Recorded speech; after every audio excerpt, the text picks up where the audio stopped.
Avoiding collision. This rule is state that all the vessel must take an action to avoid collision, using all available means of navigation and communication.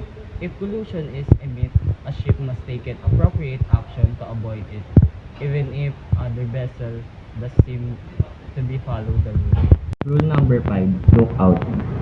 Every vessel must maintain the proper lookout by sight and hearing, as well as using any other means to detect potential danger.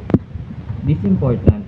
This is important for spotting the other vessel early enough to take action and avoid collision. Rule number 6, safe speed. Vessel must travel at speed that allow them to proper action to avoid collision. The speed should be adjusted depending to visibility, traffic, weather, and vessel ability to maneuver. Rule number 7, risk of collision. If there's any doubt about the risk of collision, the vessel must be assumed that a collision is possible to take an action to avoid it. This include assessing the situation and nawala